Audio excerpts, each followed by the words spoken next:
Now on 767 News, Dominica Labour Party launched 2014 manifesto with a focus on economic development. United Workers' Party leader responds to allegations that his party does not have a manifesto. And the state has lost its third murder conviction appeal before the Eastern Caribbean Supreme Court of Appeal. And in sports, Dominica to participate in Women's Carnival Cup.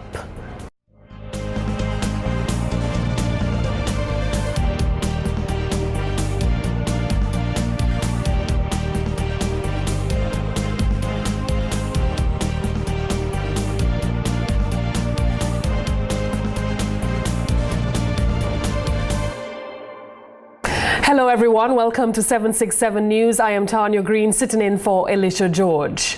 Join me as I bring you the details of the latest developments coming up right after the break. Ho, ho, ho! Is it rum that I want to pull up me belly? Is it rum that I want to bask in the party? Play Big 4 and win even more this Christmas. Spend $9 or more on Big 4 tickets and get a free letter. Spell ham, rum or buy and win hams, single barrel rum and shopping vouchers. Plus, non-winning promotional tickets gets a chance to win one of 4 supermarket shopping sprees valued at $1,000. The more tickets you buy, the more letters you get to win. Have a cheerful ham and rum Christmas from the Dominica National Lottery. Promotion starts November 10th to December 31st. I know it is confusing out there with so many prizes and so many stores, and you are trying to figure out how to do the maths on savings. Well, don't worry, we will do the maths for you. It is our business to deliver the best product at the best prices. So when you shop at Astafans, you don't need to do the maths. We have done it for you. And best of all, take the savings and use it to pay for something else, helping you save money. That's our business. Introducing the Ashley Collection at Quartz. Quartz has joined with Ashley Furniture, the #1 selling home furnishings brand in America, to bring you the most extraordinary furniture selection at unbeatable prices. It's now easier than ever before to find that perfect furniture piece for your home. And what's more, you can add that special touch with the right accent piece from our range of designer accessories from Ashley. Create the perfect look for your home with the Ashley Collection at Quartz. Quartz, bringing value home. Visit the new Ashley Gallery at our Roseau store. Welcome back. Time now for the details of the news. The Dominica Labour Party on Thursday night launched its 2014 manifesto among hundreds of DLP supporters in the village of Trafalgar. The launch of the manifesto came hours after the manifesto was presented to the members of the civil society and students of the Dominica State College. Prime Minister and leader of the DLP said the DLP manifesto pays considerable attention to matters concerning improving the economy. He said the manifesto, which begins with an analysis of the 2007-2008 global financial situation, speaks of several ways in which a DLP administration will work towards sustaining and growing the economy. Closely linked to the overcoming of the economic challenges are a host of social policies and programs. These are the means of ensuring that economic development is sustained and that the wealth of the nation is more equitably distributed. In section B1 on poverty, I commit my government to reducing the poverty level to 10% by 2020 and to continue relentlessly to wipe out ignorance, poverty and injustice in Dominica. The DLP leader told his audience that agriculture will remain a priority area for his party if given another mandate to govern the country. Section A7 focuses on agriculture and fisheries and shows how from 2000 government came to the rescue of farmers through the Aid Bank and helped them to diversify farming with the production of coffee, cocoa, livestock, and a range of root crops.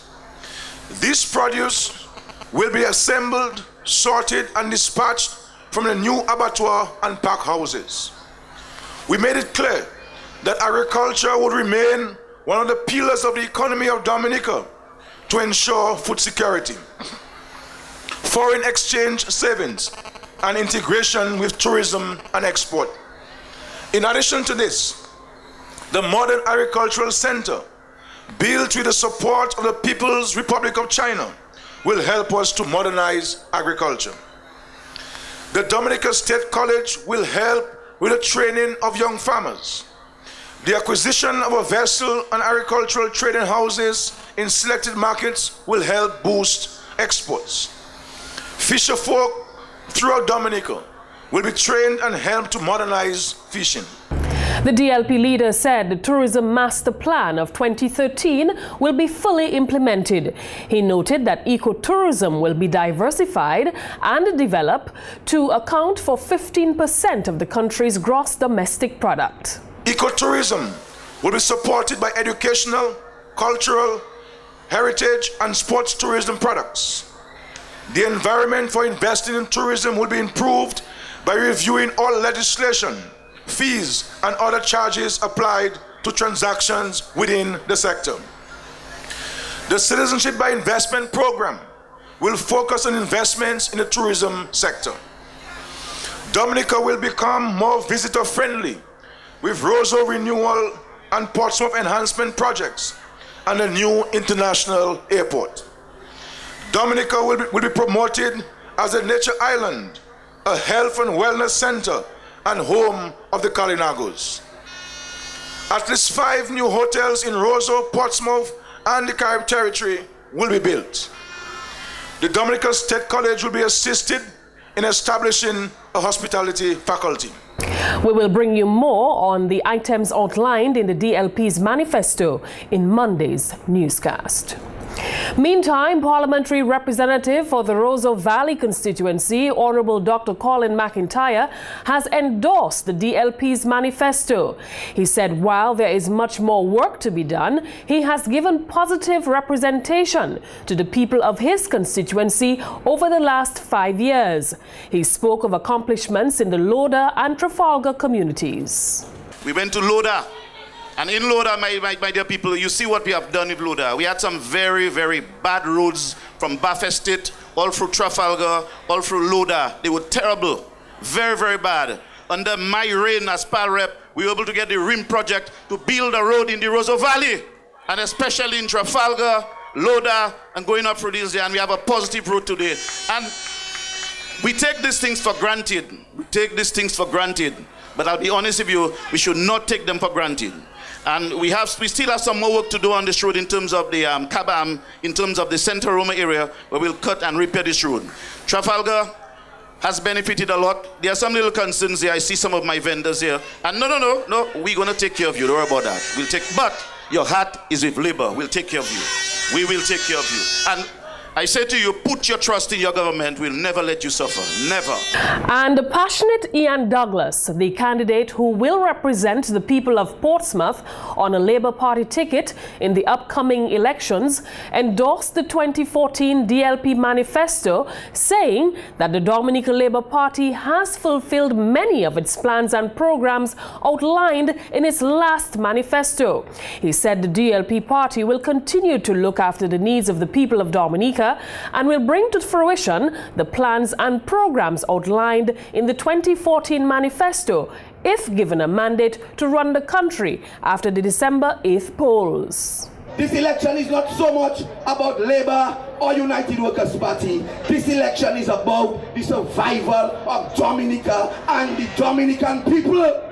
And the only party who can secure your future, the only party who can secure a better Dominica, the only party that can take you to the promised land, the only party that can bring about true, lasting, meaningful development in the Commonwealth of Dominica is the Dominica Labour Party, led by Maverick Honourable Roosevelt Skerrit, brothers and sisters.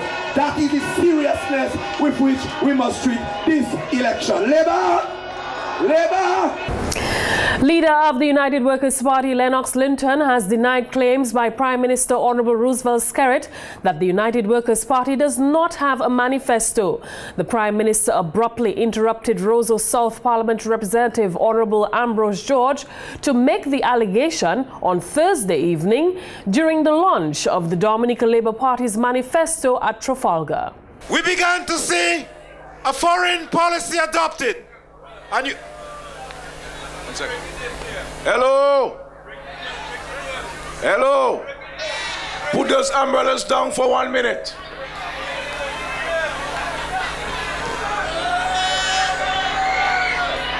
Breaking news.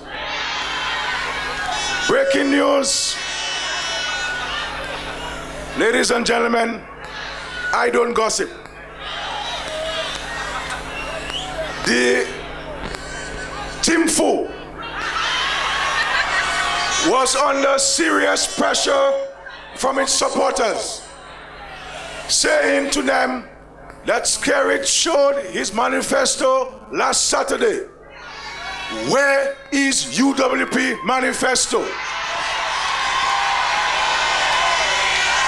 Ladies and gentlemen, Dominicans, the UWP just posted on their Facebook page that they will have no manifesto for this election. However, on Friday, Lennox Linton said the Prime Minister's pronouncements are totally untrue. He said the picture, which appears to be on the UWP's website saying they do not have a manifesto, was photoshopped. Linton added this is another example of what they refer to as IT warfare by the Dominica Labour Party. The United Workers' Party leader on Thursday morning announced that the United Workers' Party manifesto will be launched during the week of November 24, which discredits the Prime Minister's allegation. Our manifesto is not going to be launched tomorrow, and Mrs. Skerrit does not determine when our manifesto is launched. Our manifesto is going to be launched in the week of November the 24th, and it will be launched at the very least, 10 days before the election date. That is our plan. That is what we are, that is how we are contesting this election. We have to decide on timing for this and timing for that. The UWP leader said when the party's manifesto is launched, it's not the business of the Prime Minister, adding that this allegation that the UWP has no manifesto is just another campaign strategy by the Dominica Labour Party to tarnish the reputation of the UWP. Mrs. Skerrit seems to want to dictate to us what we should do when we should do it. The only privilege he has is to call the election date. And now that he has done that, everything else is finished. His responsibilities have been completed. So we know now that we're voting on the 8th of December, and that's it. It's out of his hands right now. We're going to the polls. How we get there, as United Workers' Party Team Dominica, that is our responsibility and our responsibility only. Linton said the launch date for their manifesto was determined by their strategy committee. United Workers' Party's candidate for Paybush constituency, Unica Victor, says she has numerous plans for the communities forming part of her constituency. She said the United Workers' Party has held numerous meetings highlighting the plans and projects to be implemented if elected to govern the country. The plans include village expansion projects in Paybush and Calibishi. 15 years ago, the United Workers' Party purchased about 84 acres of land. And they had to leave office. Nothing has happened after there. Nothing has happened. So the property is still there with the road. One of my first projects in the Paybush constituency would be to open up that area so there would be access for housing and agriculture. We also, as the United Workers' Party themselves had highlighted their interest in agriculture. Paybush, Ansdime, Ansola, Calibishi, all of us do agriculture. This is one of our main sources of income on the north. And we are excited that United Workers' Party is getting back into government to reconstruct the agricultural industry. She said the United Workers' Party, if elected to government, will ensure Dominica explores its full agricultural potential and will seek the necessary information from overseas experts if necessary. Victor said although the constituency may be challenging, she is prepared to face them head-on. When the people of Paybush voted for Rosie Douglas and the Labour Party, they did not vote for material things. They voted for Labour Party because they believed the message that Rosie Douglas was spreading. They believed that there would be further development within our constituency. That's why they voted for the Labour Party. This development never came.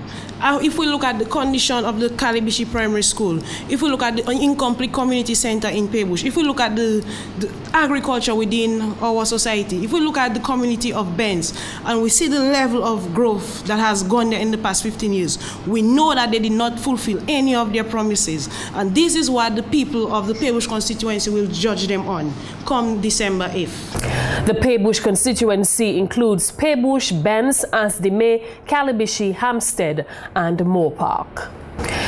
You're watching 767 News, Dominica's #1 news source. When we come back, United Workers' Party leader urged supporters to refrain from vandalizing DLP election billboards. Stay with us.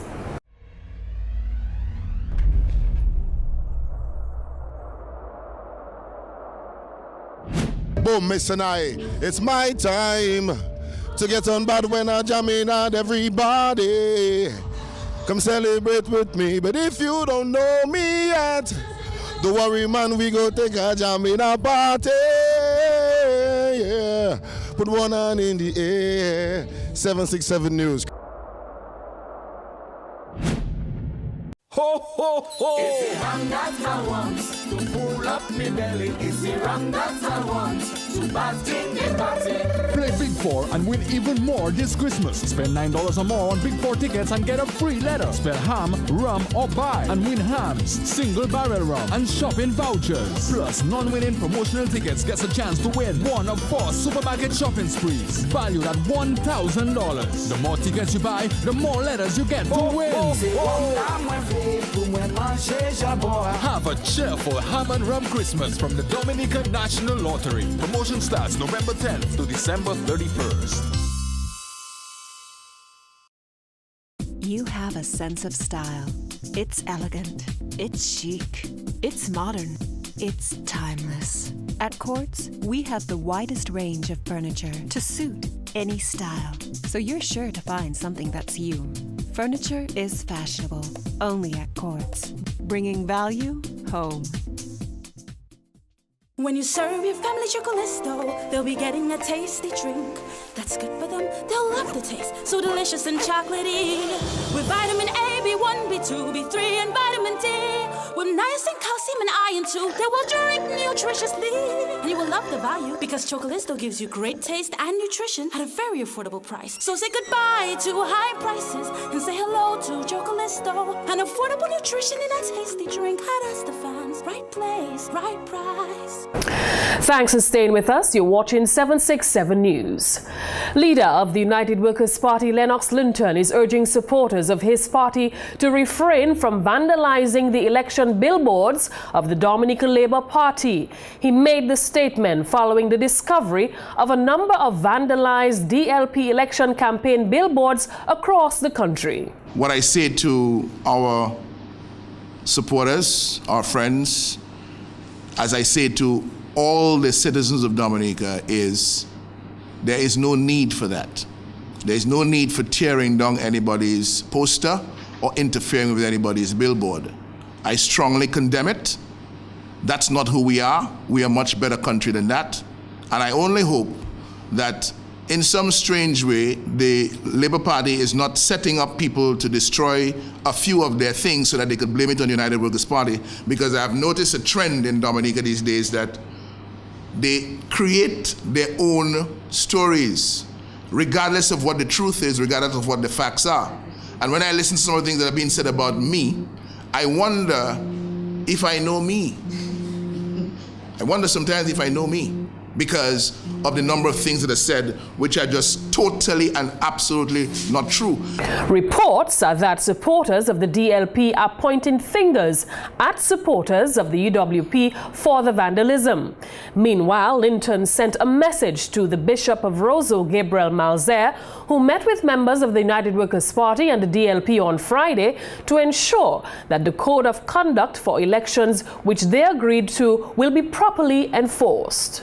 Because too much times in the past we have seen these codes of conduct emerge, and then it's almost like it's a PR value that some people get from it, from having put it out in the public domain that we have a code of conduct. but the conduct continues as usual to be as disgraceful, as disreputable, as dishonest, as lacking integrity as much as possible. And the people who are required to police the code now sit back and say nothing about it. They have some classic responses, one of which surfaced last time, that you can't get man to do what man don't want to do. So if you cannot get man to do what man doesn't want to do, what's the purpose of bringing men and women together to say, we will sign a code of conduct to agree to these behaviors? According to Linton, it is hoped that the intervention of the bishop with the code of conduct signed by both political parties will influence positive behaviors across the political divide during this ongoing election campaign.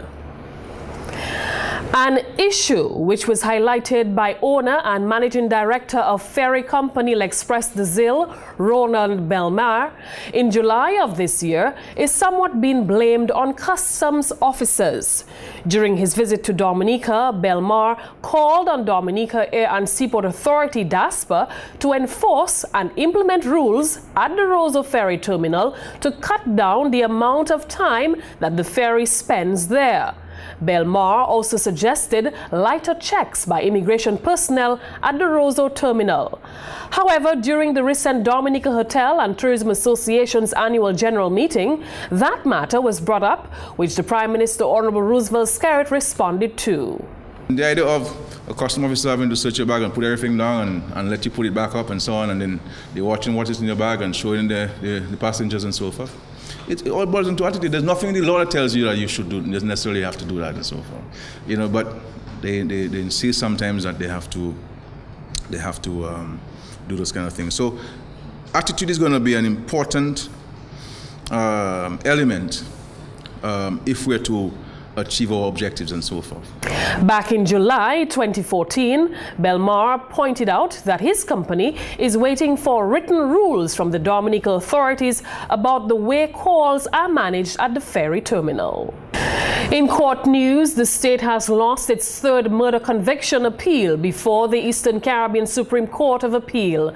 David St. Jean of Portsmouth, who in July 2012 was found guilty by a 9-member jury for murdering Clement Johnson James at Portsmouth in September 2010 and was sentenced to 25 years in jail, had his murder conviction appeal allowed and quashed by the Justices of Appeal. St. Jean, who was represented by attorney Bernadette Lambert, got his appeal allowed on 6 grounds.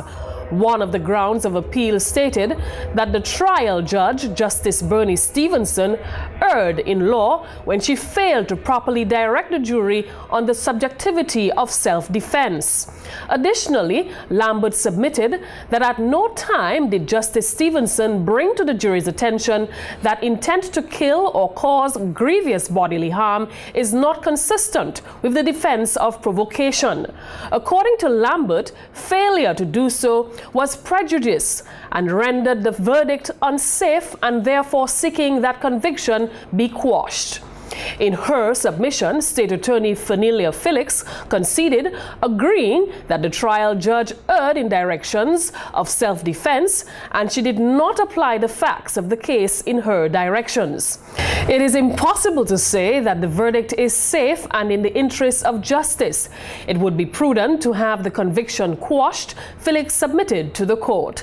In judgment, Justice Gerthel Thom said the misdirections by the trial judge amounted to a miscarriage of justice, and therefore the conviction was allowed and leave granted to the Director of Public Prosecution to retry the appellant for the offense of murder if she so desires.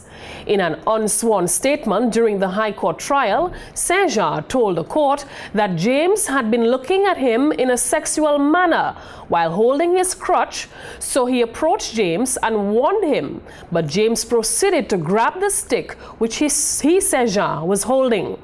They began to wrestle in the process. He received a blow to his neck with the stick. He then saw a knife James had in his pocket, got a hold of it, and said he made a blow for James's hand. We take a break now. When we come back, more court news. Say hello to the Digicel DL700, our newest best value Android smartphone with a 4-inch display, front-facing camera, and a 5-megapixel rear camera. It's perfect for snapping and sharing. Plus, it's super fast. so you can play more, do more, and listen more. And choose to download from over 1 million apps in the Google Play Store. The Digicel DL700, the latest addition in the Digicel Android smartphone range. Make the smart choice. Digicel. I made a stupid mistake. See where it's now landed me. My baby's now behind bars. Feels forgotten by society. It's time for us to make a change. All of us make a change. Juvenile Justice Reform Project. All of us make a change. Make a change. Instead of incarceration, y'all, let's try diversion, reform, rehabilitation. Our youth needs a second chance beyond bars. A world that accepts them with open arms. It's nice to know that you're here. Just know that we care. This time we'll do our part. Let's all make a fresh start. It's time for us to make a change. All of us make a change. Juvenile Justice Reform Project. All of us make a change. Make a change. The Juvenile Justice Reform Project, a new path to changing lives for good, funded by USAID and the OECS Secretariat. Thanks for staying with us. Keslon Uzeb, who appealed a magisterial sentence, had his appeal against sentence allowed. On February 4, 2014, Uzeb pleaded guilty to theft and was fined $500 payable in 3 months, ordered to pay compensation of $2,500, and restitution was also ordered by the gold chain stolen. His attorney, Sonda Cyrus, submitted to the Justices of Appeal, headed by Justice Louis Blebman, said that the sentence compensation plus restitution were excessive. She stated that it should have been one of the two and not both, and therefore believes that the fine and only restitution should have been granted. State Attorney Shoma Dairampol, representing the Office of the Director of Public Prosecution, conceded that compensation ought not to be made by with restitution, and only restitution order and the fine should stand. In his judgment, Justice Mario Mitchell said the magistrate imposed a threefold sentence and compensation with restitution was unfair and inappropriate. It was ordered that the compensation be set aside and the $500 fine plus restitution stand. The Eastern Caribbean Supreme Court of Appeal sitting in Dominica came to a close on Friday. The next sitting of the appeals court will be from June 15 to 19, 2015. And most parents want their children to perform well academically, which oftentimes sacrifice physical education and other extracurricular activities. But Prime Minister Honorable Roosevelt Skerrit would like to see all incorporated for wholesome education. The Prime Minister said this is why the government in 2015 will work on a significant review of the school's curriculum to make civic education mandatory. Our schools and our parents and our communities are too concerned about CXCs and 9-1s and 10-1s. And our students do not have any sense of pride. They do not know their culture, they do not know their history. They're not involved in any community activities, they're not part of any groups, they do not know their rights, they do not know their rights as enshrined in the Constitution. Nothing else whatsoever. So civics is going to be mandatory in every single school in Dominica. He said civic education will be introduced and be compulsory for all schools at all levels in the new academic year. I do not know why. I don't know. I'm not one to promote vanity and so forth. But to me, having our students do 10-1s and 11 subjects and so forth at CXC is vanity. It's of no value to the students, besides say the student have gotten 11 1s. When the student is not involved in sports, the child may be obese, because there's no sports program in the schools, and the child doesn't understand who discovered Dominica and what are the contributions of the Carolina people to our development and so forth. It is a fundamentally flawed thing, and so we have to think, but you're going to require the support of parents. Because when I was Minister for Education, we went on an education reform, curriculum reform program. Mr. Hyacinth was the CEO at the time. And then we decided to engage the community. And that's where things fell apart, because the community thought that the curriculum is about subjects. So everybody say, well, the school should teach this, the school should teach that. And so everything the committee said the schools should teach, they included in the school's program. The Prime Minister said it is important that students are fluent in public speaking, be physically active, and be wholesome individuals. He noted there is a problem when students have the necessary qualifications but cannot function outside of their textbooks. And we have to address those issues in a frontal manner. And in the civics class, we need to have the issue of attitude and customer service. Because if we're going to move into tourism in the manner in which we are planning to move in, every one of us must be an employee, so to speak, quote unquote, an employee in the tourism industry. The inclusion of civic education in all schools is part of the DLP's 2014 manifesto, which was officially launched on Thursday. The Ladies in Sports is up next with Larry. Stay with us.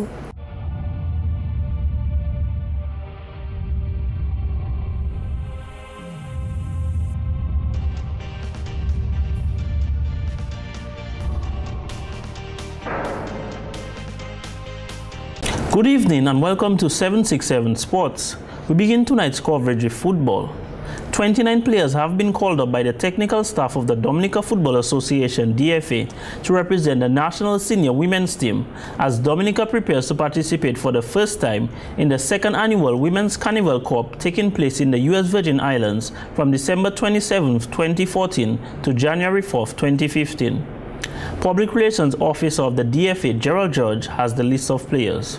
The players are Ali Jatit, Brittany Stout, Chazelle Phillip, Christina Sobers, Cora Francis, Kadisha Joseph, Kiana Francis, Kimberly Eli, Micheline Morgan, Noraya Esprit, Naima Africa, Onisha Deluge, Pearl Etienne, Romancia Philip, Rosilia Regis, Sabrina Graham, Kabik Lockhart, Tracy Ann Etienne, Vernice Thomas, Tamanfeld Joseph, Kisanda Alexander, Ayana St. Rose, Krista Dorival, Maricel Ryan, Eflin Lockhart, Nadej Victor, Donisha Deluge, Akima Seja, and Giselle Francis.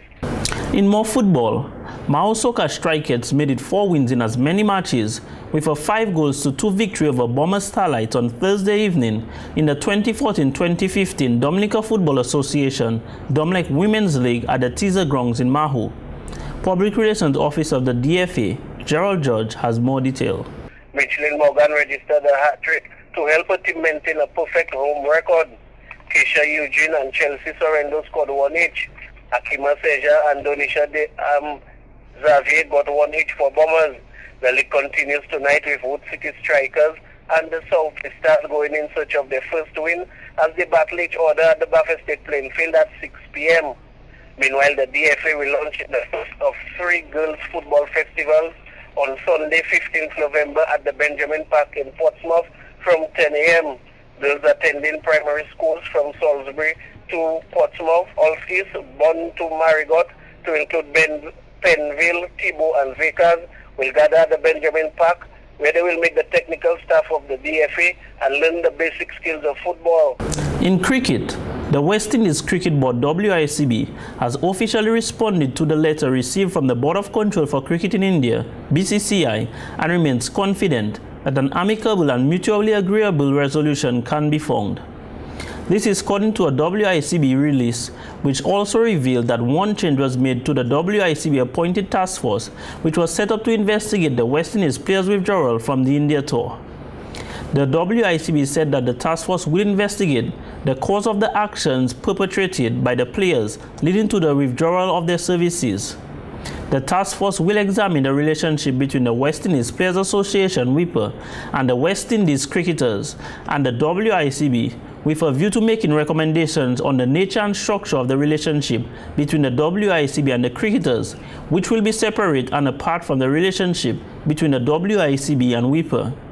The WICB also gave a deadline date of December 13, 2014 for the task force to report its findings to the WICB and outline the terms of reference for the task force. And for more sports, we go to representative of the Point Michel Sports Council, Gerald George. It was Moons Gala in the Caribs and Elstone Football League last night as the defending champions Ian Pinard Boca Juniors hammered Astafans Belvishope Young Gunners 10-1 at the Pori playing field.